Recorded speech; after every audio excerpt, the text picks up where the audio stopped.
Sam Tyler with Trust in the Truth.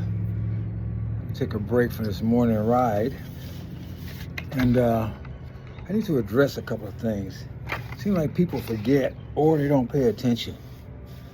If anybody was to go on my Facebook page, they know off the top that I said I welcome comments from believers and unbelievers alike, but vulgarity and profanity is deleted. I make no bones about my position in life. You know, I'm a Christian first. I'm a Black American. You know, I'm a conservative who votes Republican. And I don't apologize for any of it.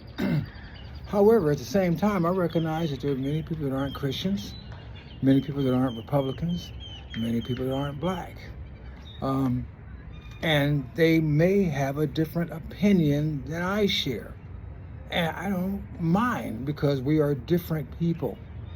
But what I do mind is people making comments with vulgarity and ad hominem attacks. Now, if you don't know what an ad hominem attack is, look it up. You know, I expect people to come on any platform I have with the proper decorum. If you don't know what decorum means, look it up. I want, above all, that the children can come on my platform. That the children can listen to adults, exchange ideas, and vigorously defend their positions without being disrespectful, without using profanity, without relying on attacks to make their point. We should be able to talk to each other in a respectful manner. We should be able to talk in a clear, concise, articulate way and defend our positions. Now, when I sit over here and talk about the Democrat Party, and I say it's a satanic party, and I say it is from the pit of hell, many times Democrats get upset. And the ones who get upset the most are Black Democrats. Well, it's my position that the Democrat Party has kept Black folks in bondage ever since LBJ's Great Society.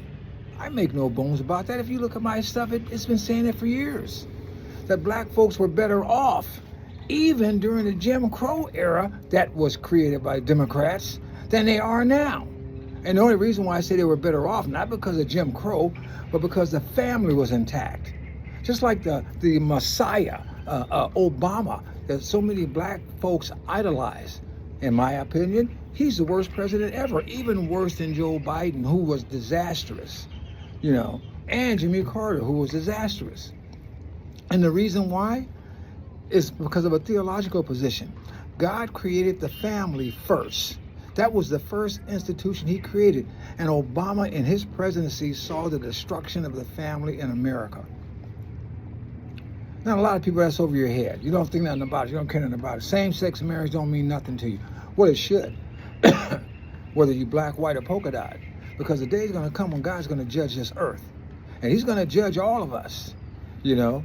And those who claim that they support him and are defending people like Obama who went against God's first institution, beware.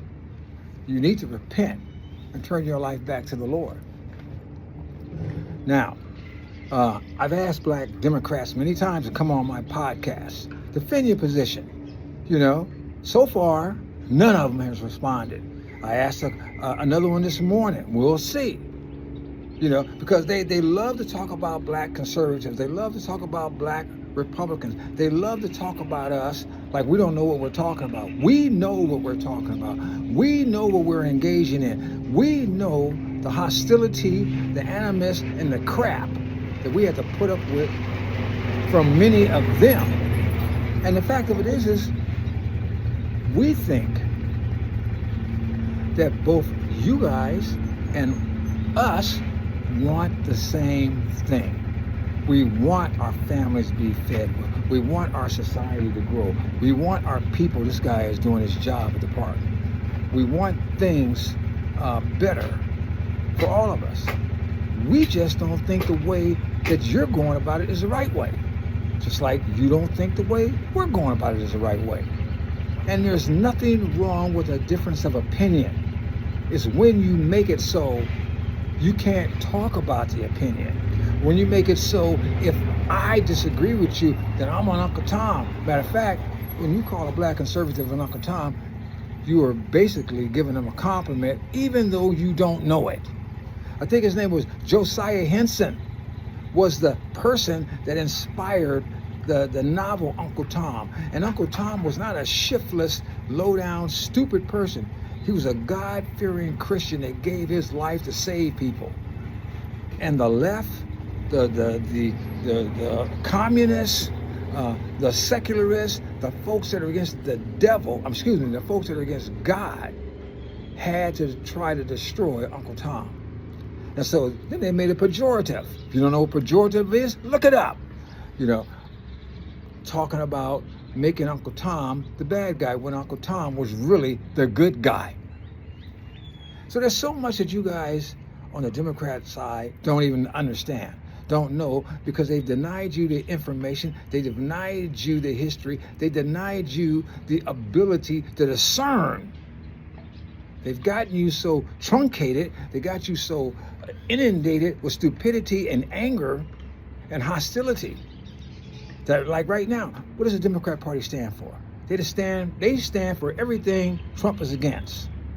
Yeah, right now we're dealing with this war. Yeah, the gas prices are high. No, I do not like it at all. Talk about, well, you can't criticize. Yeah, I can criticize him.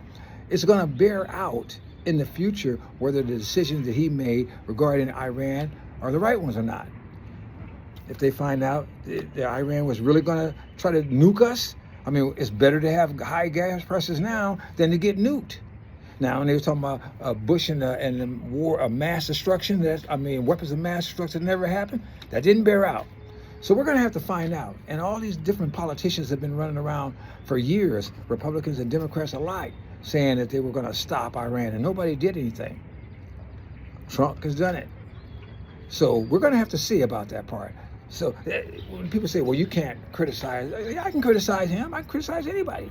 My number one allegiance is to Jesus Christ. That is my number one allegiance. And for my atheist friends and my agnostic friends out there, you can come on too, because I'm willing to defend him. No problem. That is my job. My job is to defend the gospel of Jesus Christ. My job also is to help black folks get out of the mindset that they must vote the straight Democrat line. No, you vote your values. And if your values line up with the Democrats, then that's who you vote for. If your values line up with the Republicans, that's who you vote for. For me, my values line up in a biblical worldview. For whatever politicians, whatever political party, whatever group is agenda is closer to a biblical worldview, that is where I'm supporting them. And I'm going to try to drive them even closer to a biblical worldview. So, let me close with this. Like I said, I welcome adversity. I welcome those with differing opinions. I expect adults to act like adults. I expect people to be able to have a conversation without talking through their behind. I expect them to use their brain, their mind, their intellect, and this way, we can leave something for the children. And not only can we leave something for them to understand, we can leave an example for how they should live. This is Sam Tolley. I'm out.